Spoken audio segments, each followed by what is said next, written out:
Hey y'all, Countryman here.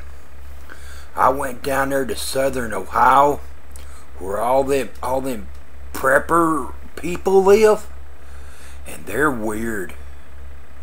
I got down there, I walked in moving on old Thor's house, and everybody said that she's a prepper. I think she's one of them hoarders. I mean, the house was clean, don't get me wrong, but you walk in there and the first thing you see is these two great big old refrigerators. And they're completely full of food. I ain't figured that out. Don't you know that the store's got food and you don't have to keep all that stuff in your house?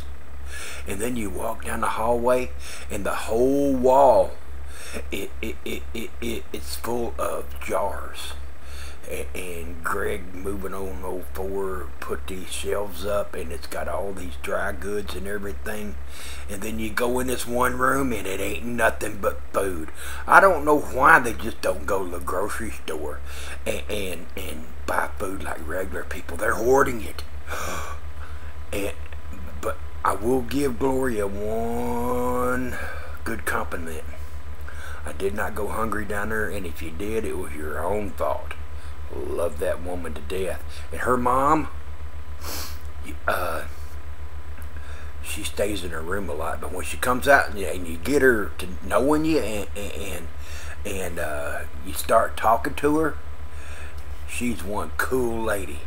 But just for the heck of it, I put my tin hat, my foil hat back on, and that way I can tell this story and not get in trouble with the law or the FBI or CIA or NSA or aliens or whatever. And then they took me over to Cheryl's house. Oh lordy, that woman has got this family and it kind of circles all around her. And supposedly there's only 3 people that live in that house, but you can't tell it because there's about 15 there all the time. And that place never slows down. And Cheryl cooked me these big old meals. I don't know what she was trying to impress me or feed me or what, but I went over there and everybody started hugging and kissing on me, and I hadn't had that much loving and I don't know how long. And I believe they were wanting something. I don't know what, but they were wanting something. And then I left there and I went over to J. Null's house. Oh my goodness.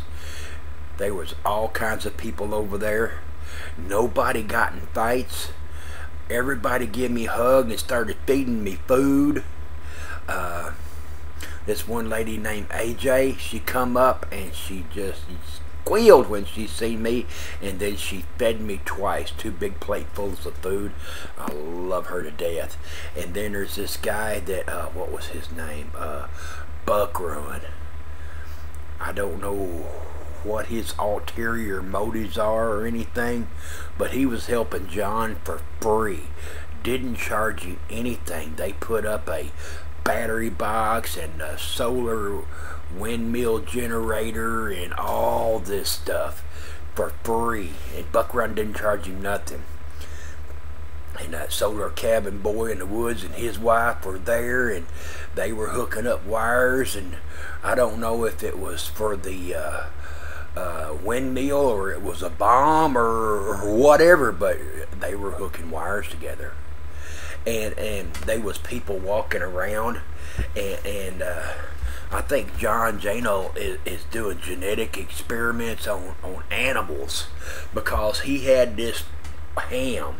That thing was 18 inches across and 24 inches long. It was the biggest ham I ever seen in my life. I think he's doing genetic experiments on pigs, because there was probably 20-25 people there, maybe more, and we all pigged out and they were pig left over. And boy, was it good. It was a fresh ham that he had smoked for, I think he said 2 weeks, and oh, I ain't had that good a ham in all my born days. And 2 different kinds of Gloria made coleslaw. Cheryl made coleslaw. They was potato salad, macaroni salad, beans, you name it, they had it there. And we ate like kings. And after that, John's got a shooting range.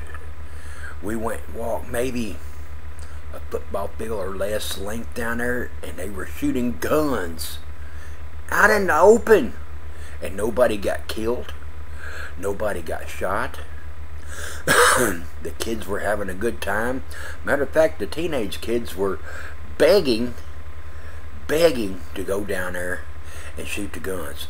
And that means that all the adults down there is brainwashed all the kids, because they're wanting to play with guns. I don't know about these people.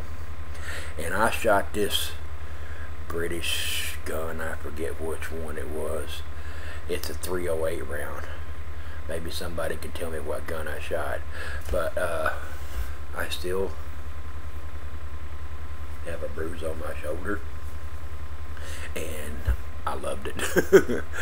But I just wanted to let you know that down there in southern Ohio, where all them preppers are, those are some weird people. And anybody that can drive 200 miles up there to pick me up and take me down there to enjoy myself for a week and be with good company and good fellowship of like-minded people, just moved to the top of my list of great people in the world. God bless S.A.L.E and Cheryl and her mom and her sister and Greg and Gloria and Betty Keeney and Woodsy Girl and Buck Run and everybody that made me feel at home. And I hadn't felt that much love in my heart in God knows how long. And it's going to take me a while to recover, because they made me walk and move around, and I wasn't used to it. John actually gave me a cane with 4 pads on it where I could walk around better, and it sure come in handy. Something about that ground down there, it's just not flat, it's either up or down. It's just like West Virginia. But they're all good people. God bless. I wanted to tell you about my trip and what I thought of all the people down there. Good people, all of them. If you get a chance to meet any of them, tell them that they come highly recommended by Country Man. God bless. Redneck, everybody. Redneck. Wave, everyone. Love you, Phil. Wave. Had a good See, time. I got friends. This is proof. Yeah, no doubt. Yeah.